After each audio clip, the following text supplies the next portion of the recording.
I've been a crisis negotiator for the Phoenix Police Department for 9 years. And I thought I'd heard every kind of pain a human voice could carry until Marcus Finley started speaking my sister's last words back to me.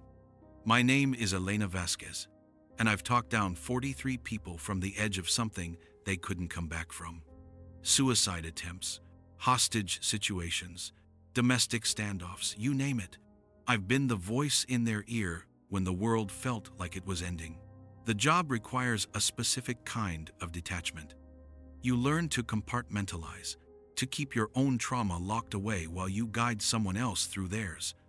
The call came in at 6:47 on a Tuesday morning in March of 2024.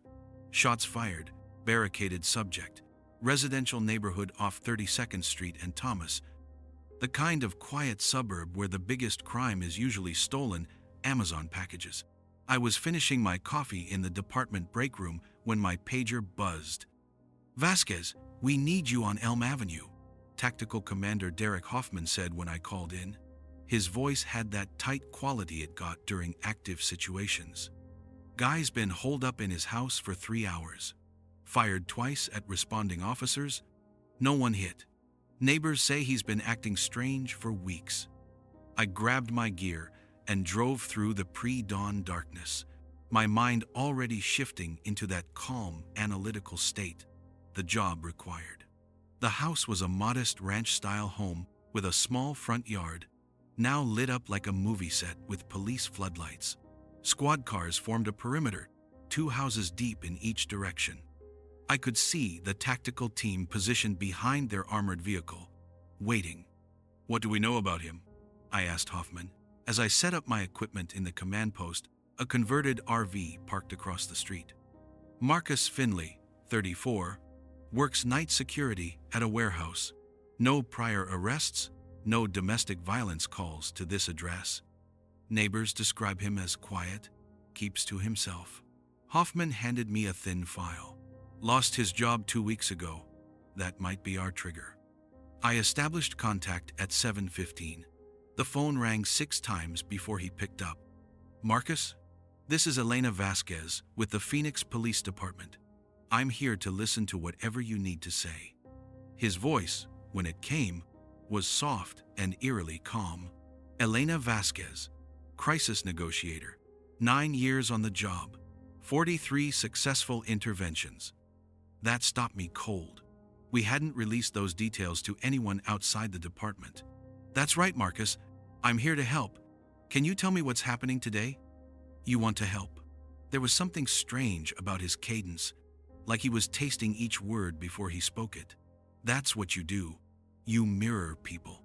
You reflect their words back to them so they feel heard. I glanced at Hoffman, who was monitoring the call through his headset. Mirroring was indeed one of my primary techniques, repeating key phrases, matching emotional tone, creating a sense of connection and understanding. But it wasn't something we typically discussed with subjects. "I do want to help," I said, keeping my voice steady. "Can you tell me how you're feeling right now?" "How I'm feeling?" He paused, and I could hear him breathing. "I'm feeling like someone who's been watching you for a long time, Elena. Someone who knows things." The hair on my arm stood up. "What kind of things, Marcus?" "I know about your sister, Sophia." My blood turned to ice water.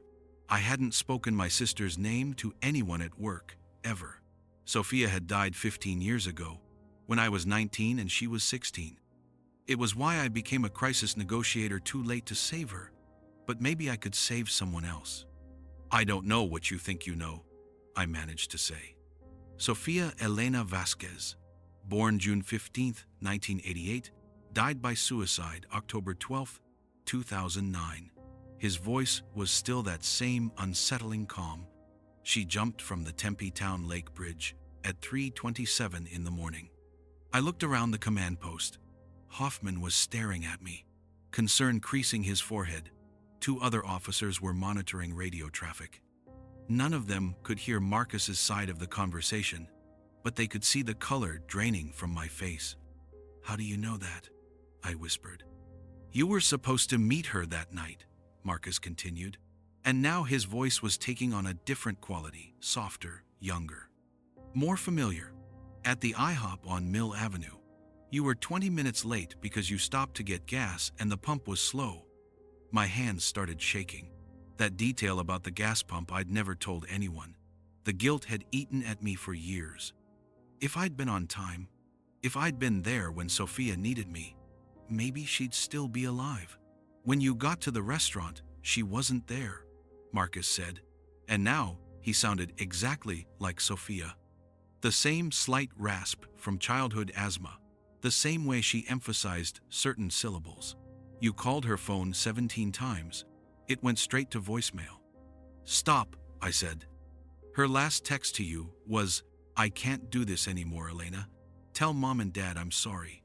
His voice, her voice, was breaking now, full of the pain I remembered from that terrible night. You drove to the bridge because you knew.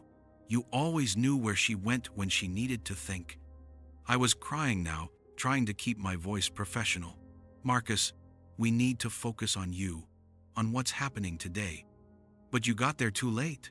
He continued in Sophia's voice. You saw her Honda Civic parked on the bridge. Door open, keys in the ignition, engine still running. You found her phone on the concrete barrier. Hoffman was standing now, clearly seeing that something was very wrong. He mouthed the words, "You okay?" But I couldn't respond. All I could do was listen to this impossible voice, telling me things that no one else knew. You climbed over the barrier, Marcus, as Sophia said. You looked down into the water and you screamed her name. You screamed until your throat was raw. How are you doing this? I gasped. The water was so cold, Elena. Now the voice was changing, becoming waterlogged and distant, so cold and dark. I regretted it the second I jumped, just like everyone says they do. I regretted it, and I tried to swim back up, but the current was too strong. The tactical team was getting restless. It had been over 6 hours, and Marcus hadn't made any demands or threats since the initial shots fired. But I couldn't end the call. I had to know how he was doing this, how he knew these things. You blame yourself, the voice continued, and now it was shifting between Marcus's calm tone and Sophia's anguished whisper. You think if you'd been on time, if you'd answered her calls earlier that week, if you'd noticed she was getting worse, you could have saved her. Please stop. That's why you do this job, isn't it? That's why you sit in rooms with strangers and talk them back from the edge. Because you couldn't save Sophia, so you save everyone else instead.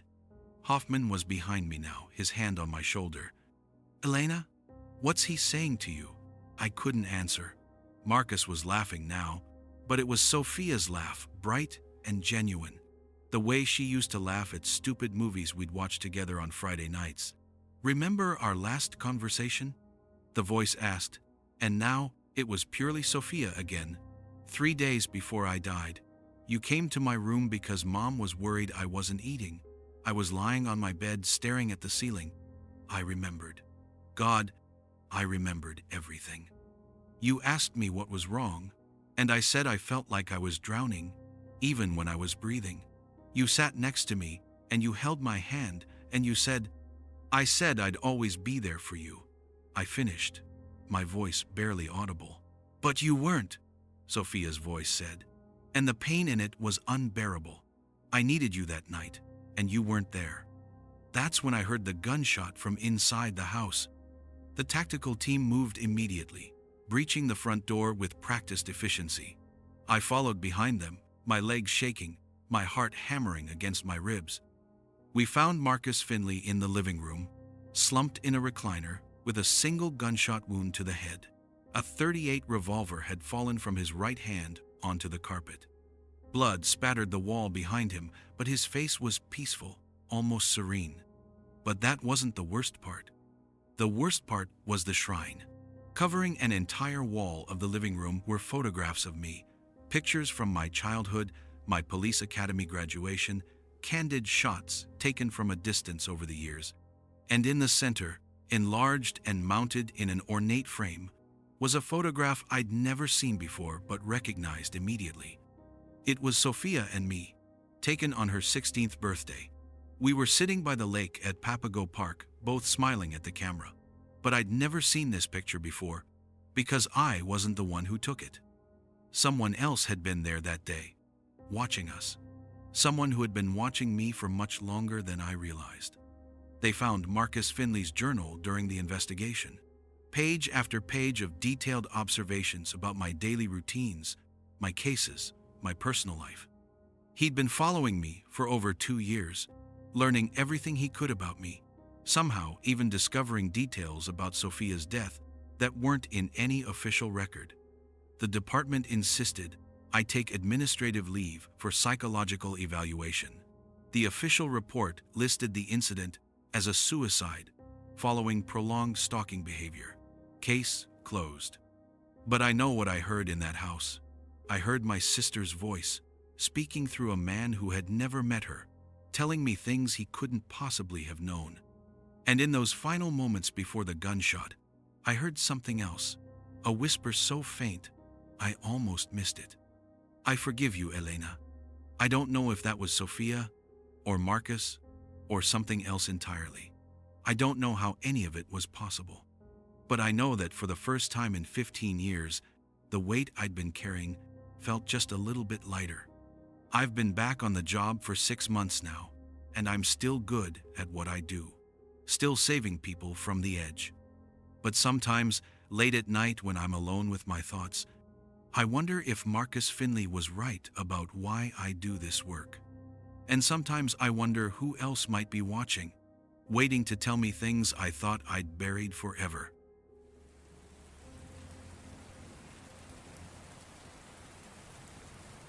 I've spent 12 years talking people out of the worst moments of their lives, but I'd never had a conversation with someone who knew more about my past than I did.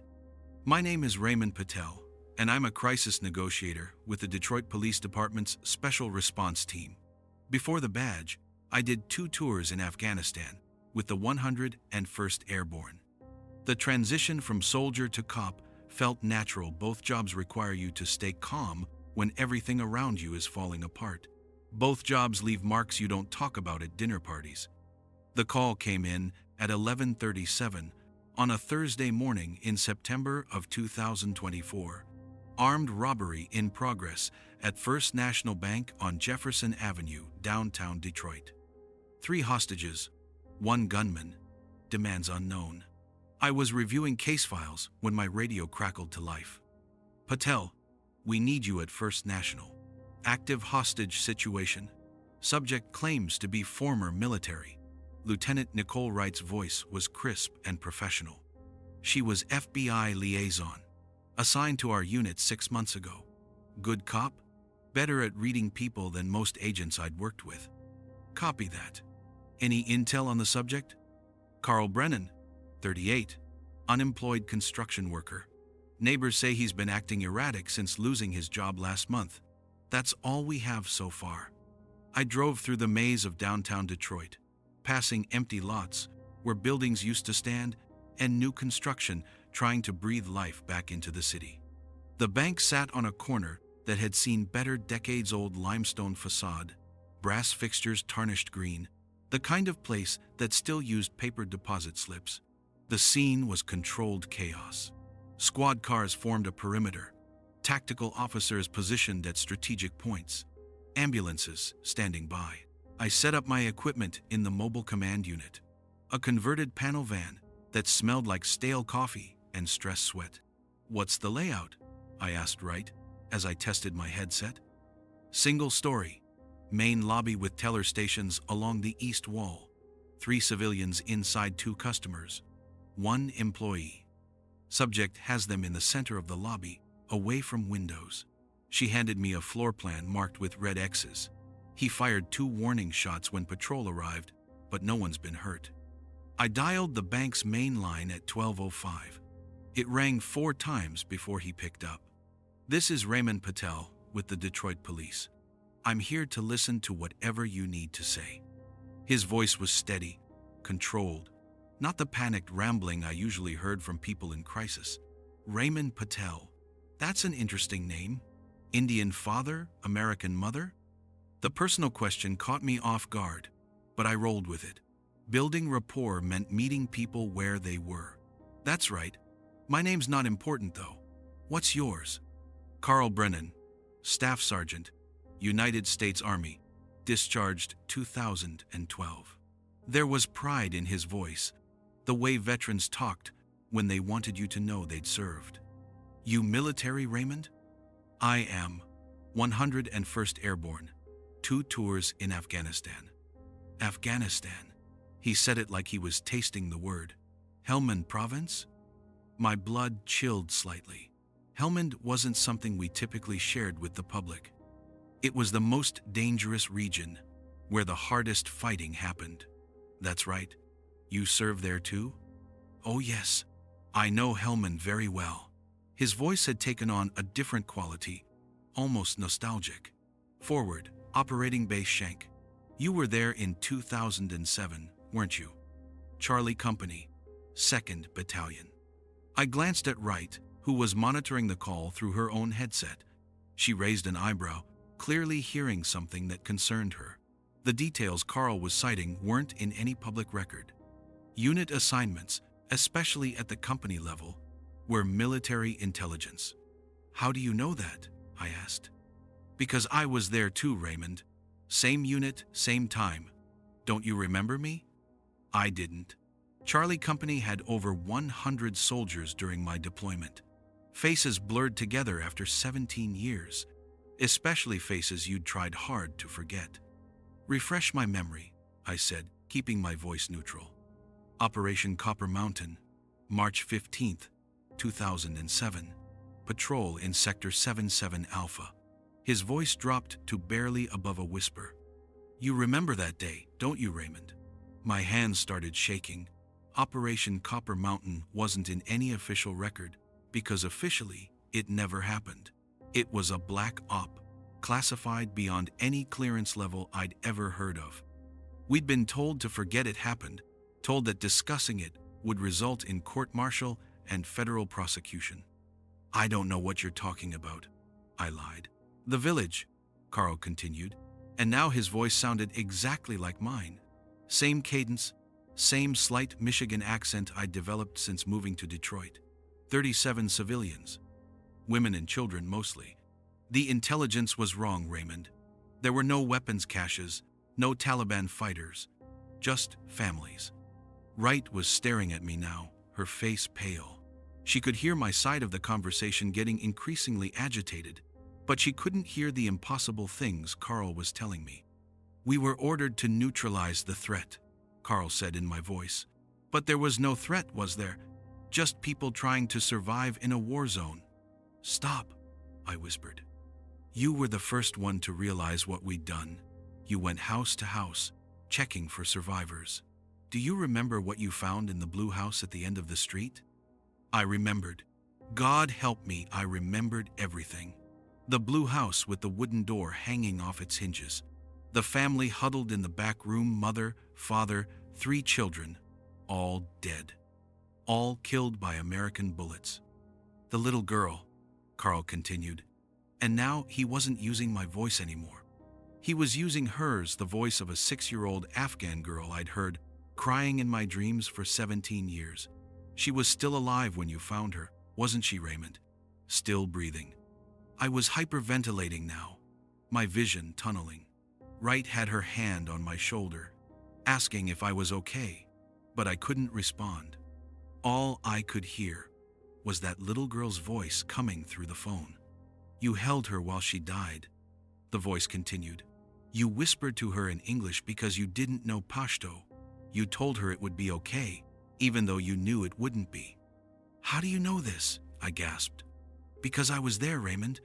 I was in that room with you.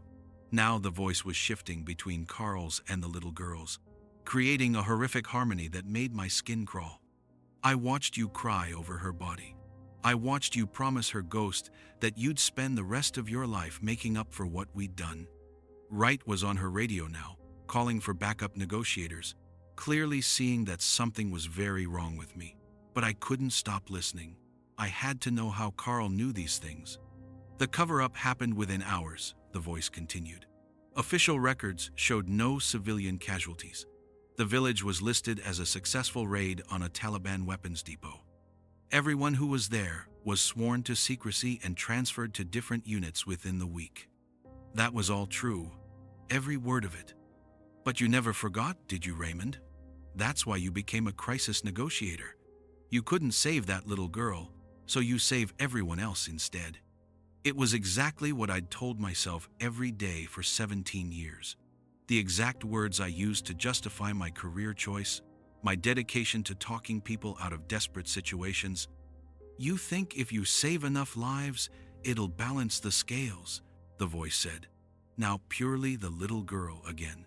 But some scales can never be balanced, can they? That's when I heard the gunshot. The tactical team breached immediately, flooding through the bank's front entrance with practiced precision. I followed them in, my legs barely supporting my weight, my mind reeling from the conversation I'd just had.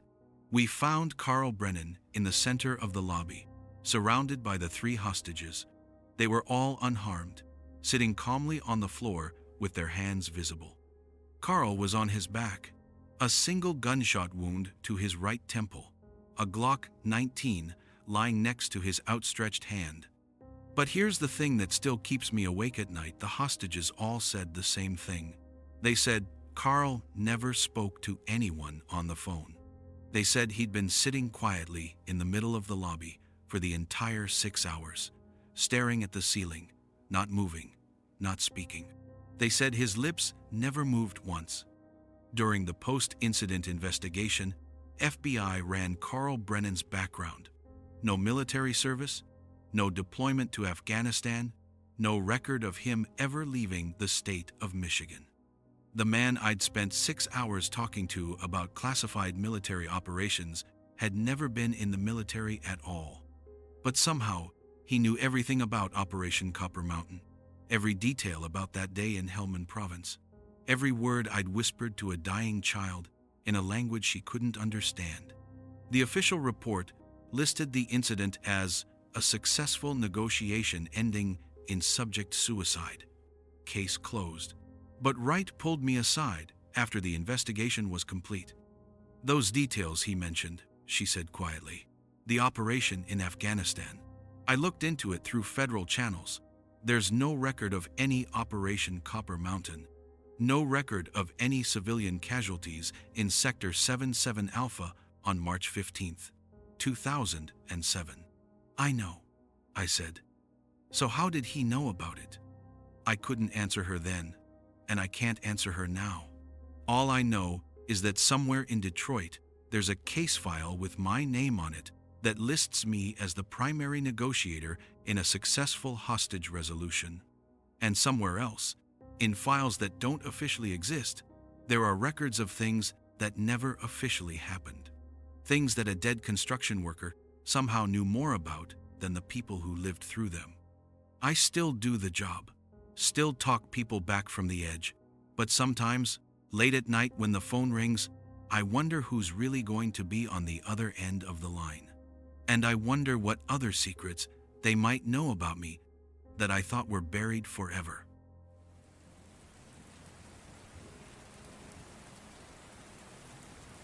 I've always believed that listening was the most important part of my job, until the night I listened to words that were never spoken.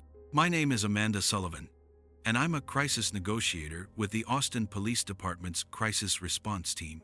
7 years of talking people off bridges, out of barricaded rooms, away from loaded guns. The work teaches you that everyone has a story, and sometimes just having someone hear that story is enough to keep them breathing another day.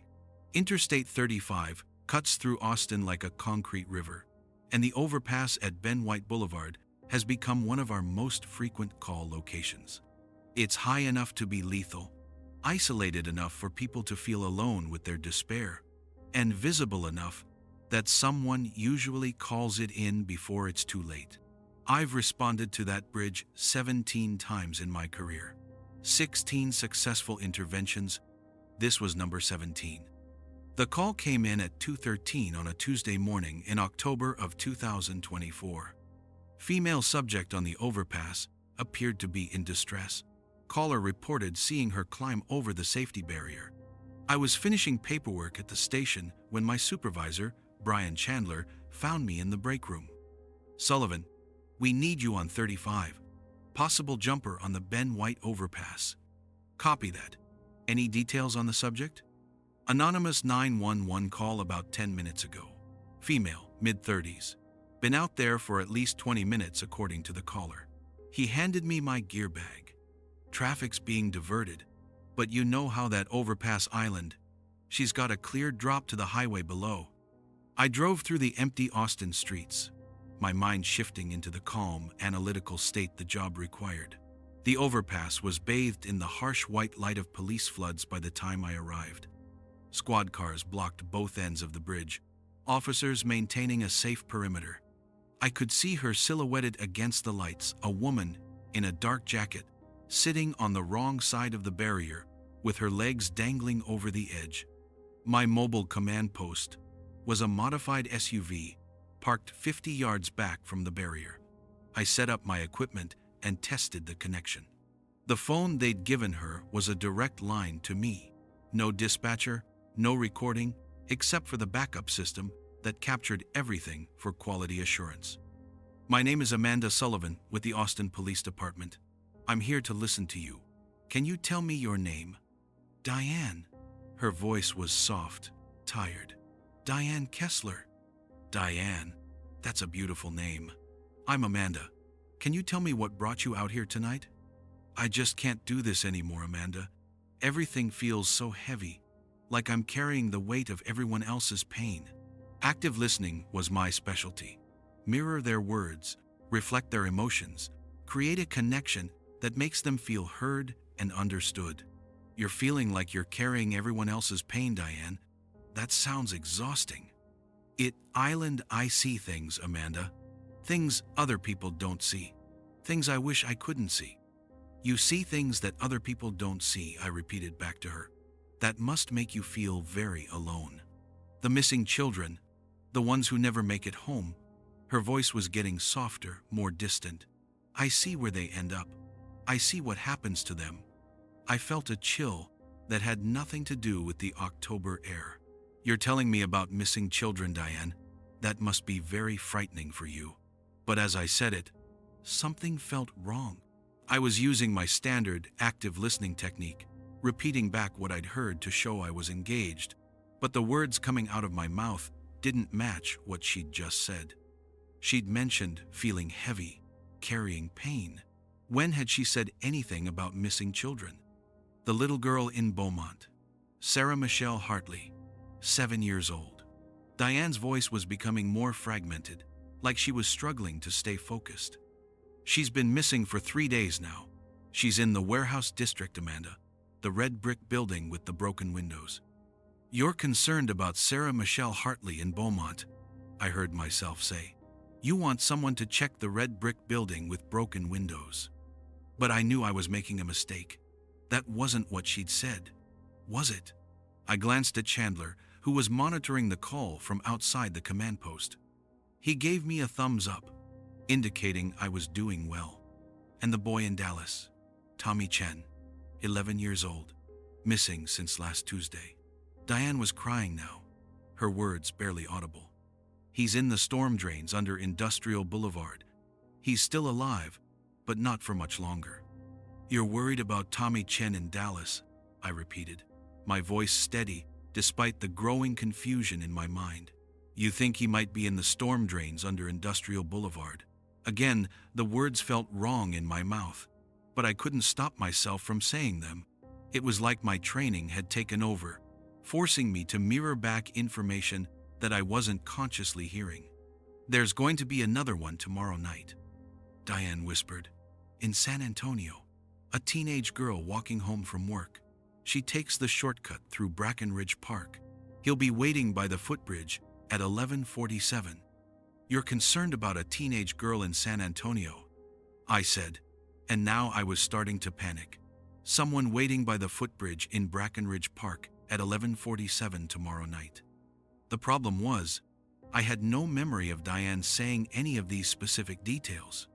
I remembered her talking about feeling heavy, about carrying pain, but the information I was repeating back to her, names, locations, times, seemed to be coming from somewhere else entirely. I can't stop seeing them, Diane sobbed. All the ones who don't make it home. All the families who never get answers. I thought if I told someone, if I shared what I see, maybe it would help. But no one believes me. You feel like no one believes you when you share what you see, I said. And this time the words felt right. This was something she'd actually said. The police think I'm crazy. The FBI won't return my calls. I've tried to help, Amanda, but they just think I'm another psychic fraud, trying to get attention. Chandler was approaching the command post now, his radio crackling with incoming transmissions. He looked agitated, which wasn't like him. Brian had been my supervisor for 4 years, and I'd never seen him lose his composure during a crisis intervention. Amanda, he said quietly, I need to speak with you for a moment. I'm in the middle of a critical intervention, I replied, keeping one ear on Diane's voice through my headset. I know, but we just got some calls. His face was pale in the LED light from my equipment. 3 different departments, Beaumont PD, Dallas County Sheriff, San Antonio Metro. They all want to know how we knew about their active cases. My blood turned to ice. What are you talking about? The information you've been relaying about the missing children. These are all active investigations, Amanda. Cases that haven't been released to the public.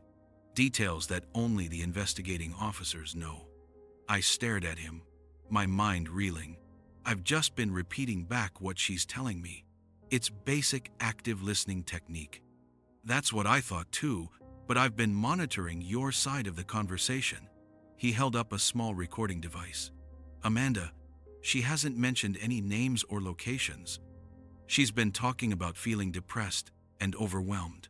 Nothing about missing children at all. The world seemed to tilt sideways.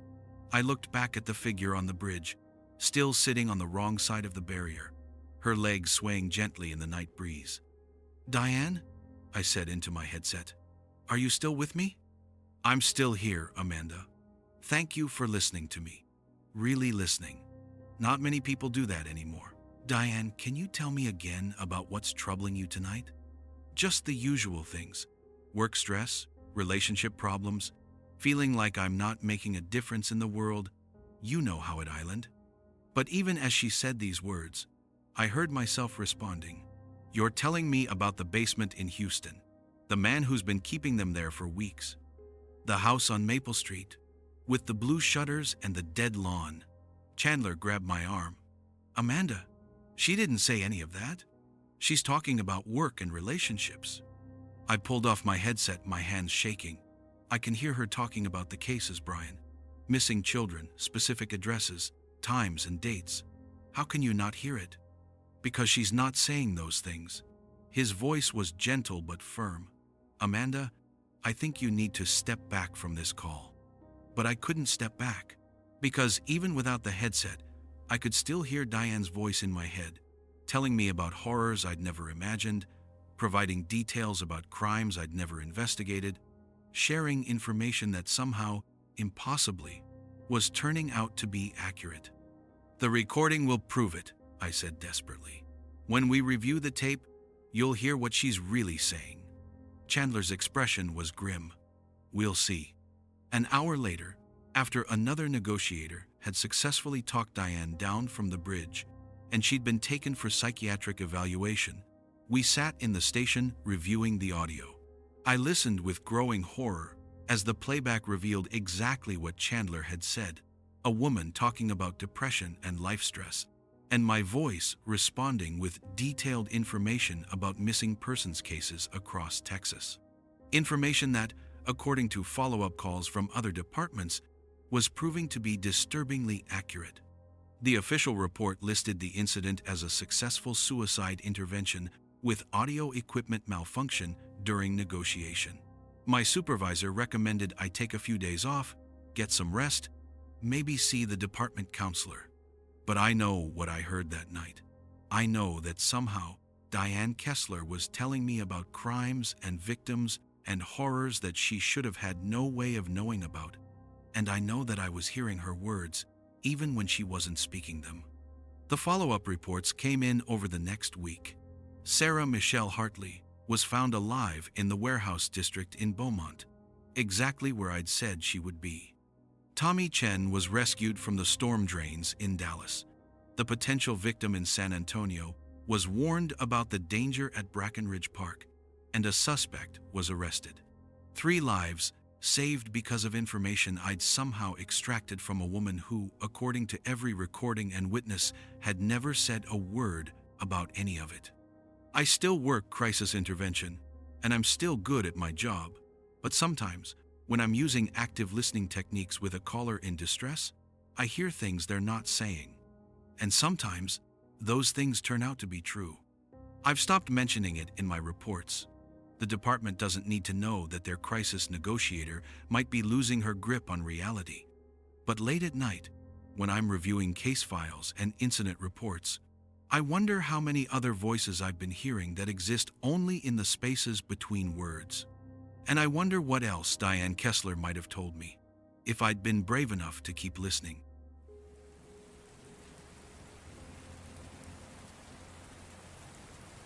I thought empathy was just a tool in my negotiator's kit, until the night I felt every wound that had never touched my body.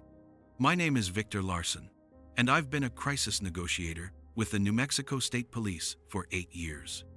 I specialize in what we call tactical empathy, the ability to genuinely connect with people in crisis by understanding and reflecting their emotional state.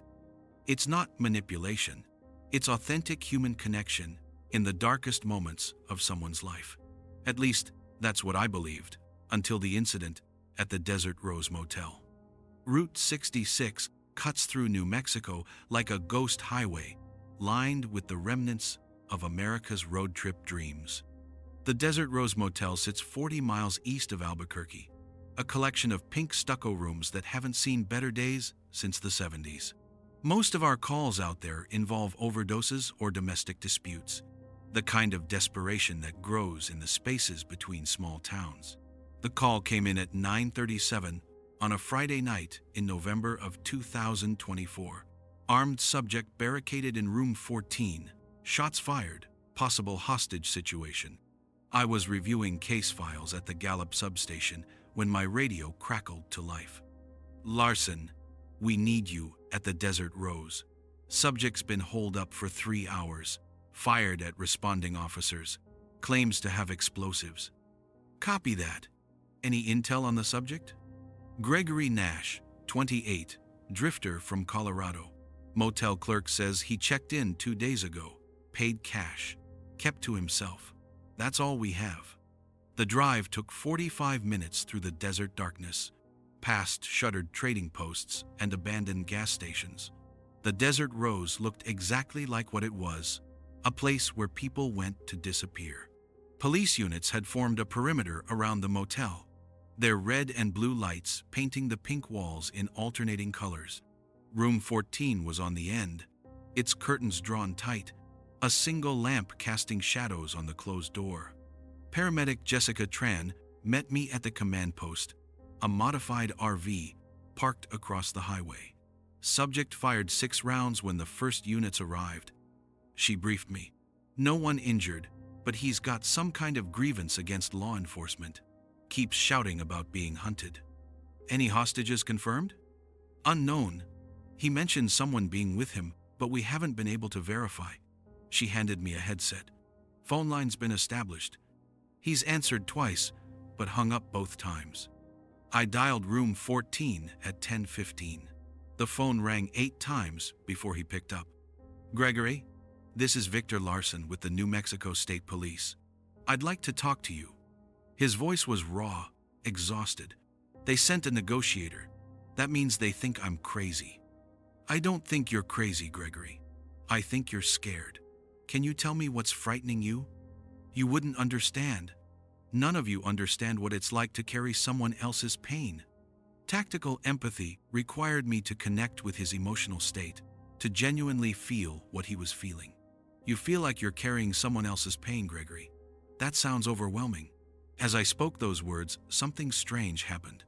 A sharp, burning sensation shot through my left shoulder, a pain so sudden and intense that I gasped and nearly dropped the phone. I looked down at my shoulder, expecting to see blood, but there was nothing there. You felt that, didn't you? Gregory's voice had changed, become more alert. The bullet wound from Sergeant Martinez in Roswell, July 15th, 2023. My blood went cold. Luis Martinez had been shot in the shoulder during a routine traffic stop that had gone wrong. He'd survived, but the case had never been solved. The shooter had vanished into the desert, and Martinez had never been able to provide a clear description. I don't know what you're talking about, Gregory. Don't lie to me, Victor. I can feel what you're feeling, and now you can feel what I'm feeling. His voice was gaining strength, becoming more focused. The knife wound in Detective Williams's stomach. March 8, 2022. A searing pain erupted in my abdomen, doubling me over. Jessica was at my side immediately, checking for injuries, but there was nothing to see. Just phantom agony from a wound that belonged to someone else. Detective Sarah Williams had been stabbed during a home invasion investigation in Santa Fe. The attacker had never been caught, and Williams had taken early retirement after months of physical therapy. Gregory, I need you to help me understand what's happening here. You want to understand? There was laughter in his voice now, but it was the sound of someone who had broken a long time ago. I've been carrying these wounds for years, Victor. Every unsolved case, every officer who got hurt because the bad guy got away. I feel their pain like it's my own. Another wave of agony hit me, this time in my right leg, a deep, throbbing ache that made me cry out. Jessica was talking into her radio, calling for additional medical support, but I waved her away. Officer Jackson in Las Cruces, Gregory continued, hit and run while he was directing traffic. Shattered femur, never walked the same again. The driver was never found. The phantom pain was so real, so intense, that my leg buckled. I had to grab the edge of the command table to stay upright. But somehow, impossibly, I was also feeling Gregory's emotions, his desperation, his exhaustion, his overwhelming sense of carrying burdens that weren't his to bear. How is this possible? I gasped. Because you opened yourself up to me, Victor. That's what tactical empathy really is, isn't it? You don't just pretend to understand, you actually feel what the other person feels. But sometimes, when you open that door, other things come through too. The pain was coming in waves now. A concussion from Deputy Morrison in Farmington, broken ribs from Corporal Davis in Clovis, burns from Detective Reynolds in Taos. Each injury belonged to an officer from an unsolved case, and somehow, Gregory Nash was channeling all of their suffering. Why me? I managed to ask between waves of phantom agony. Because you're the only one who actually listens, the only one who tries to feel what people are going through, instead of just talking them down. His voice was softer now, almost gentle. But feeling opens doors, Victor. And sometimes, the things on the other side of those doors have been waiting a long time to be felt. Jessica was beside me, checking my vitals, her face pale with concern. Victor, your heart rate is through the roof. We need to get you to a hospital. But I couldn't leave, not yet. Because along with the phantom pain, I was starting to experience something else, memories that didn't belong to me. I could see the face of Martinez's shooter, a man with a spider web tattoo on his neck. I could remember the license plate of the car that hit Jackson, the smell of burning rubber as it sped away. I was witnessing every unsolved crime through the eyes of the victims. You see them now, don't you? Gregory asked. All the ones who got away, all the faces the injured officers couldn't quite remember, the details that got lost in trauma and pain.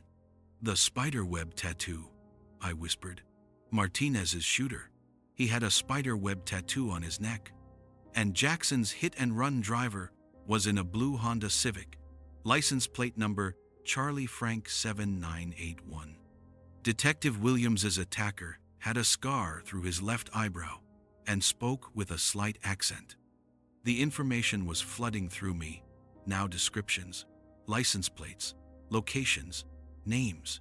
Every detail that trauma and shock had burned away from the victim's memories was somehow preserved in this drifter's consciousness. Gregory, we need to talk about this. This information could solve cases, help people get justice. Justice, he laughed bitterly. There is no justice, Victor. Only an endless cycle of pain being passed from one person to another. Do you know what happens when you carry this much hurt? When you feel every wound, every betrayal, every moment of terror that gets filed away as unsolved.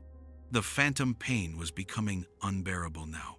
My entire body felt like it was being torn apart by injuries I'd never sustained. But worse than the physical sensation was the emotional weight, the accumulated trauma of dozens of officers, the fear and confusion and rage of victims who'd never gotten answers. It breaks you, Gregory continued, piece by piece, wound by wound, until there's nothing left of who you used to be, just a collection of other people's suffering. That's when I heard the gunshot. The tactical team breached room 14 immediately, expecting to find Gregory Nash's body. Instead, they found the room empty except for a note on the bedside table. It contained detailed descriptions of suspects from 17 unsolved cases, names, addresses, physical descriptions, vehicle information, everything the injured officers had been unable to remember. But Gregory Nash was gone. The window was still locked from the inside. The door had been barricaded until the breach team knocked it down. There was no way he could have escaped. The phantom pain stopped the moment the room was breached, leaving me gasping on the floor of the command post, while Jessica checked me for injuries that existed only in my memory. The information Gregory had provided led to arrests in 14 of the 17 cases. Officers who'd spent years wondering if they'd missed something important finally got the closure they needed. Families got justice. Cold cases were solved. But I never got an explanation for what happened that night. The official report listed Gregory Nash as a person of interest who fled the scene during tactical operations. Case closed. But I know he didn't flee. I think he finally found a way to pass on the pain he'd been carrying, to share the burden with someone who could actually do something about it. I still work crisis negotiation, and tactical empathy is still my primary tool. But now I'm more careful about how deeply I connect with the people I'm trying to help. Because I've learned that empathy isn't just about understanding someone else's feelings. Sometimes it's about taking on their wounds, their memories, their unfinished business. And sometimes that weight never goes away. I carry Gregory Nash's pain now, along with all the others. Every unsolved case, every injured officer, every victim who never got justice.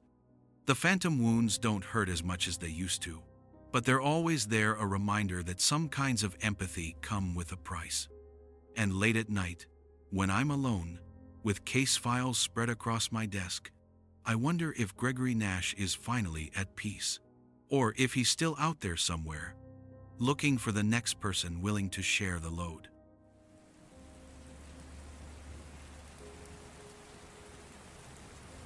I've always trusted my voice to save lives, until the night I discovered it wasn't my voice doing the talking. My name is Denise Harper, and I'm a crisis negotiator with the Cleveland Police Department's Domestic Violence Unit. 10 years of talking men out of hurting the people they claim to love. 10 years of finding the right words to break through rage and desperation. In domestic situations, timing is everything. You have maybe minutes before anger turns to action, before threats become violence, before someone crosses a line they can't uncross.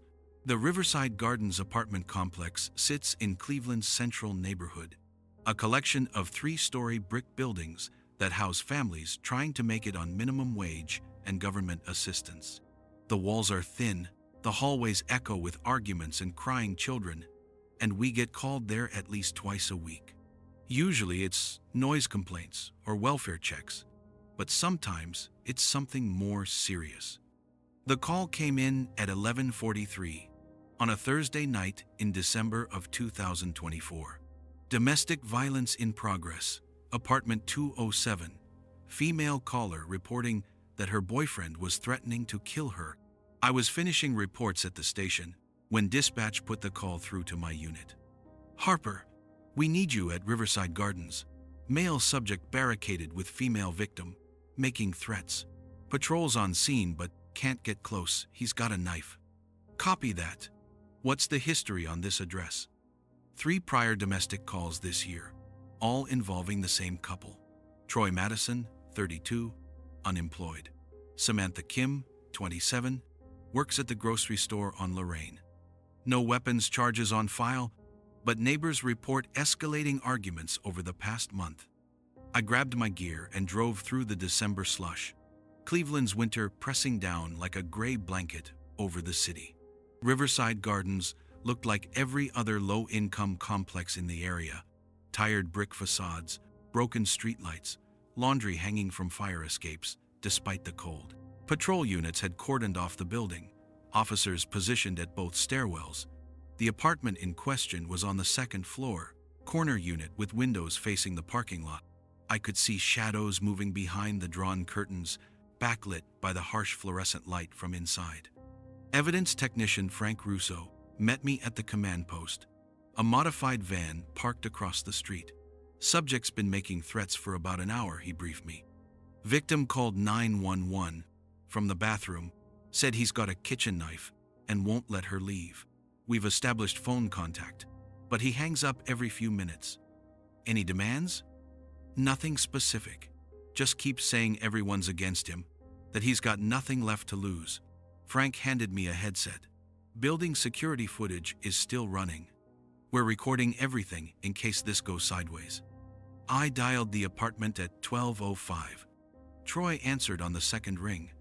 Troy, this is Denise Harper with the Cleveland Police. I'd like to talk with you about what's happening tonight. His voice was slurred, agitated. Nothing to talk about. You cops are all the same. Just want to lock me up and throw away the key. I don't want to lock you up, Troy. I want to understand what's got you so upset. Can you tell me about that? She's leaving me. There was pain in his voice now, underneath the anger. Samantha's leaving me for some guy at work. Says I'm not good enough for her anymore. Behind him, I could hear crying soft, muffled sobs that made my chest tighten with urgency. It sounds like you're really hurt by that, Troy. Losing someone you love is one of the hardest things a person can go through. Don't try to shrink me, lady. I know what you're doing. But something strange was happening. As I spoke those words about losing someone you love being hard, I felt a weird disconnection between my thoughts and my voice. It was as if the words were coming from somewhere else, being shaped by someone else, even though I could feel my mouth moving and my throat vibrating. You're right, Troy. I am trying to help you work through this, but I'm not trying to trick you. I genuinely care about what happens to you and Samantha tonight. Again, that strange sensation. The words felt correct. They aligned with my training and my genuine desire to de-escalate the situation. But something about the cadence, the specific phrasing, didn't feel like me. You really mean that? Troy's voice was softening slightly. You really care what happens to us? I do mean it. And I can hear the pain in your voice, Troy. You love Samantha very much, don't you? This time I was certain I hadn't intended to phrase it quite that way. My training would have led me to ask a more open-ended question, something less leading. But the words had come out with perfect inflection, exactly the right emotional tone to connect with someone in crisis. I love her more than anything, Troy said, and I could hear him starting to cry. I just don't know how to show her. I get so angry, so scared of losing her that I do stupid things. Fear can make us act in ways we don't recognize, Troy. It can make us hurt the people we're trying to hold on to. Again, the disconnect. Those weren't words I would have chosen. They were too direct, too confrontational for this stage of the negotiation. But somehow, they were exactly what Troy needed to hear.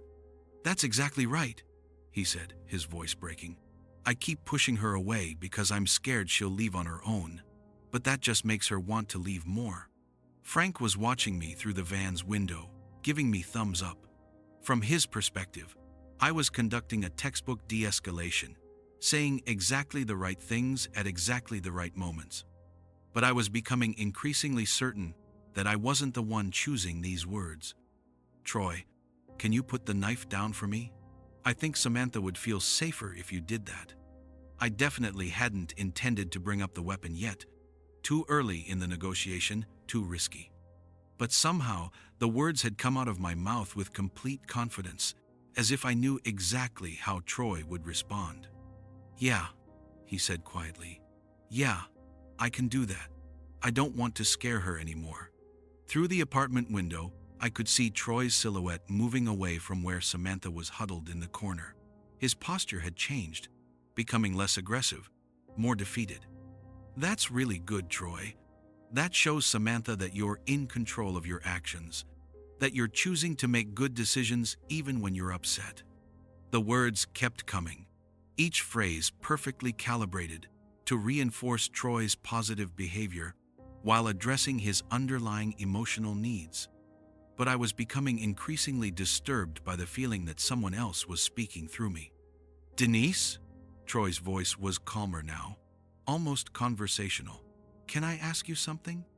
Of course. How do you know exactly what to say? It's like you can see inside my head, like you know exactly what I need to hear. That question hit me like a physical blow. Because he was right, I did seem to know exactly what he needed to hear, but it wasn't coming from my training or experience. It was as if someone else was feeding me the words, someone who understood Troy better than I did. I've been doing this job for a long time, Troy. You learn to listen to what people really need. Even that response felt foreign in my mouth, too humble, too deflecting. I would have given him a more professional answer about training and experience. I'm going to let Samantha go now, Troy said. She doesn't deserve to be scared like this. But Denise, I need you to keep talking to me.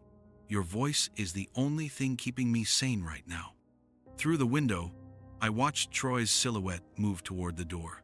A moment later, Samantha Kim ran out of the building and into the arms of the waiting paramedics. She was shaken but unharmed, no visible injuries. But Troy was still in the apartment, still on the phone, still needing me to keep him stable. I'm not going anywhere, Troy. I'm right here with you. I can't go to jail, Denise. I know I should. I know I deserve it, but I can't handle being locked up. I'm too weak for that. The conversation continued for another 20 minutes. Troy talked about his childhood, his fears, his genuine love for Samantha, and his terror of losing her. And I responded with perfect empathy, perfect timing, perfect understanding of his psychological state. But I was no longer convinced the responses were coming from me. Finally, Troy agreed to surrender.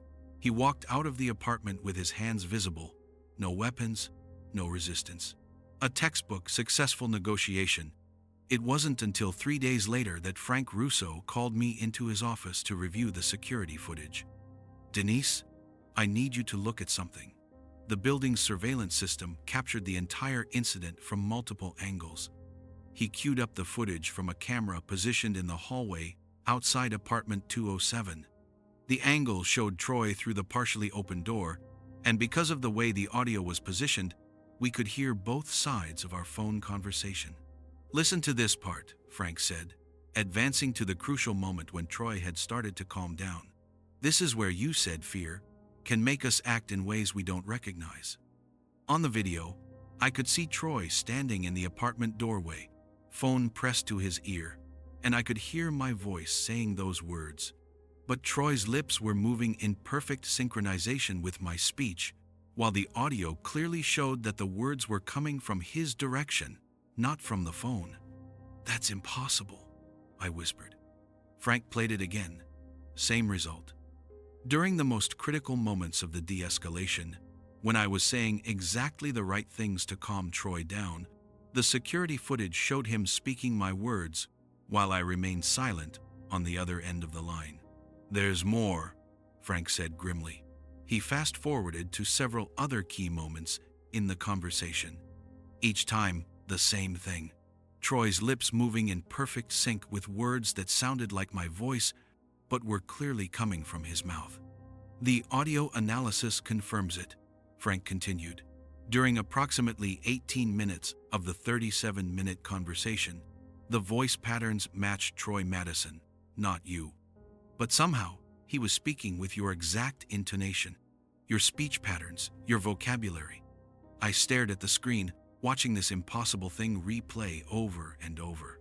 A domestic violence suspect speaking my words back to himself, conducting both sides of a negotiation that had probably saved both his life and his girlfriend's. "What does this mean?" I asked. Frank closed the laptop. "Officially? Equipment malfunction. Audio mixing error. The report will show that you successfully de-escalated a domestic violence situation using standard negotiation techniques. And unofficially? Unofficially, I have no idea what the hell happened in that apartment. But I do know that Troy Madison got the help he needed. Samantha Kim is safe, and no one got hurt. The case was closed as a successful intervention. Troy Madison was sentenced to anger management and community service. Samantha Kim moved back in with her family and eventually got a restraining order. Everything worked out the way these situations rarely do. But I can't stop thinking about those 18 minutes when Troy Madison was speaking my words, when somehow he was having the conversation with himself that he needed to have. I can't stop wondering if that's what crisis negotiation really is. Not talking people out of their worst impulses, but somehow helping them find their own voice of reason. And I can't stop wondering what would have happened if Troy hadn't been able to speak my words back to himself that night. I still work domestic violence calls, and I'm still good at finding the right thing to say. But sometimes, when I'm in the middle of a particularly difficult negotiation, I pay close attention to whether the words coming out of my mouth feel like my own. Because I've learned that sometimes the voice that saves lives isn't the one doing the talking.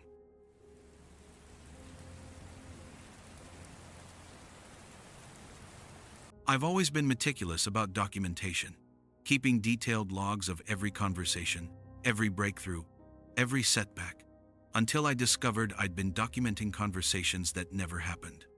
My name is Scott Nguyen, and I'm a crisis negotiator with the Montana State Police. 11 years of working everything from bridge jumpers to armed standoffs, and I've learned that success often comes down to patience and careful record keeping. Every call, every response, every moment of progress gets logged with precise timestamps. It's not just for legal purposes in extended negotiations. Those records become your roadmap, showing you what works and what doesn't with each individual subject.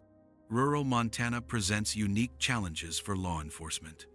Vast distances between calls, extreme weather, and sparse communication infrastructure mean that when something goes wrong, you're often on your own for hours. The Fletcher compound sat 30 miles northeast of Great Falls, accessible only by a dirt road that became impassable in winter. It was the kind of place where people went to disappear from the world. The standoff began on a Tuesday morning in January of 2024. Ian Fletcher, a 43-year-old survivalist, had barricaded himself in his farmhouse after a welfare check went wrong. The responding deputies had been trying to serve a court order regarding unpaid taxes when Fletcher fired warning shots and declared that he would never be taken alive. By the time I arrived with the tactical team, Fletcher had been holed up for 18 hours. Communications specialist Ruth Coleman and incident commander Laura Sterling had established a command post in a converted RV parked at the end of Fletcher's long driveway. The farmhouse sat on a small rise, surrounded by open fields covered in 2 feet of January snow. "What's our communication status?" I asked Sterling. As I set up my equipment, landline to the house is still connected. Cell towers are spotty out here, but we've got satellite backup for now.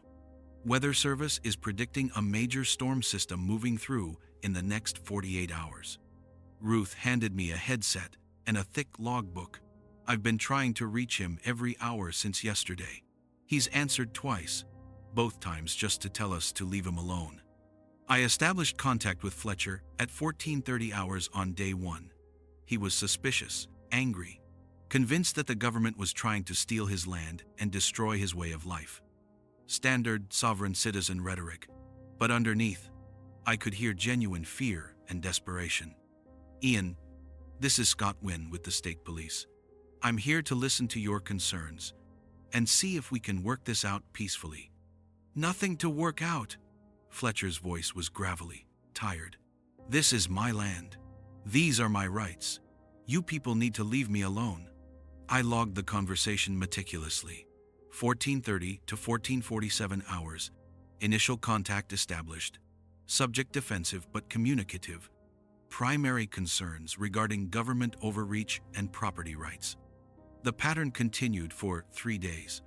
I would call Fletcher every few hours, gradually building rapport, addressing his concerns, trying to find common ground. Each conversation got logged with precise timestamps, detailed notes about his emotional state, and my assessment of our progress. But on the 4th night, something changed.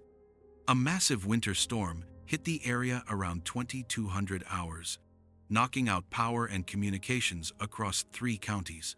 Our satellite uplink went down, the landline to Fletcher's house went dead, and even our emergency radios couldn't penetrate the interference from the storm. We're completely cut off, Ruth told me, as she tried unsuccessfully to raise our dispatch. Could be hours before we get communications back. But here's the strange thing: I kept working. I kept calling Fletcher, kept having conversations with him, kept making detailed entries in my log. From 22:15 to 23:40 hours, I documented a breakthrough conversation where Fletcher finally opened up about his fears, his financial problems, his deep-seated mistrust of authority. Scott, I appreciate you taking the time to understand where I'm coming from. I wrote that Fletcher had said at 23:12 hours, most cops just want to arrest first and ask questions later. I logged my response, I'm not here to arrest you, Ian. I'm here to make sure everyone goes home safely tonight. The conversation continued for over an hour, with Fletcher gradually revealing more about his background, his military service, his struggle with PTSD since returning from Iraq. I documented every word, every emotional shift, every moment of connection we built.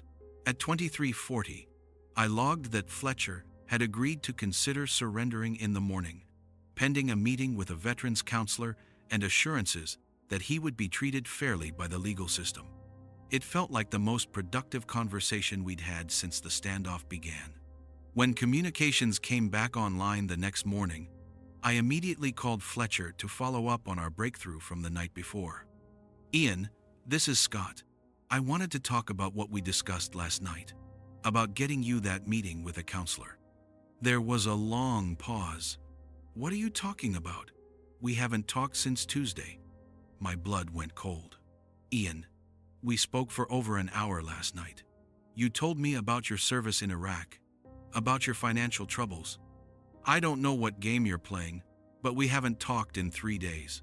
I've been sitting in this house with no power, no phone, listening to the wind howl all night.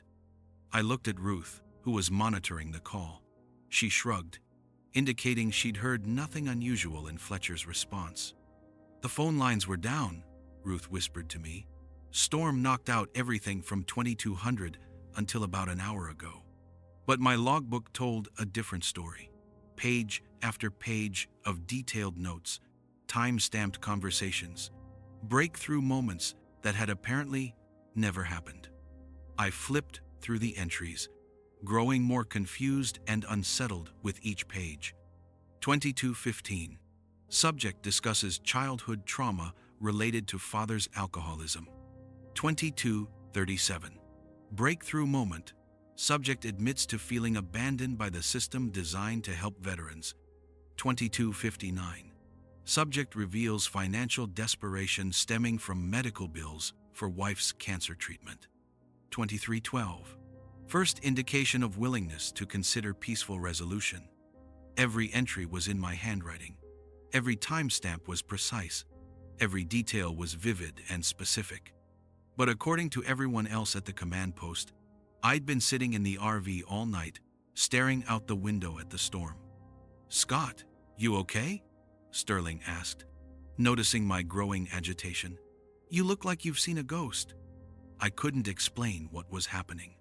The logbook contained 43 pages of detailed negotiation notes from the previous night conversations that had apparently never occurred with a man who claimed we hadn't spoken in days.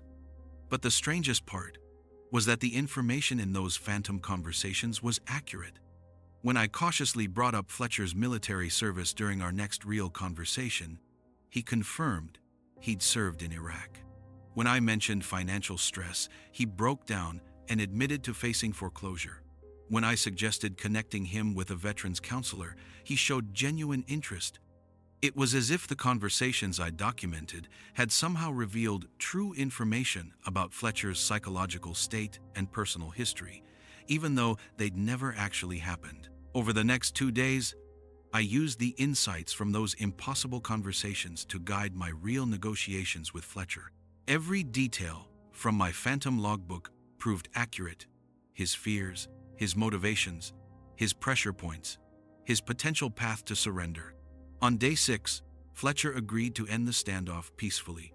He walked out of his farmhouse with his hands visible, no weapons, ready to face whatever consequences awaited him. It was textbook successful negotiation. But during the post-incident debrief, Ruth pulled me aside with a concerned expression. "Scott, I need to ask you about something. Your logbook from the night of the storm." She'd been reviewing all documentation for the final report and had noticed the discrepancy. According to every piece of technical evidence, phone logs, radio traffic, witness statements, no communications had occurred during the 18-hour blackout. "How did you document conversations that never happened?" she asked. I couldn't answer her. I still can't answer that question. The official report credited the successful resolution to patient relationship building and expert application of crisis negotiation techniques.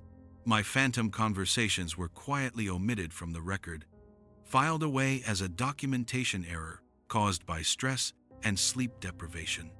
But I kept copies of those logbook pages, 43 pages of detailed conversations with Ian Fletcher, containing insights into his psychology that proved completely accurate, documenting breakthrough moments that led directly to his peaceful surrender, conversations that, according to every objective measure, never took place.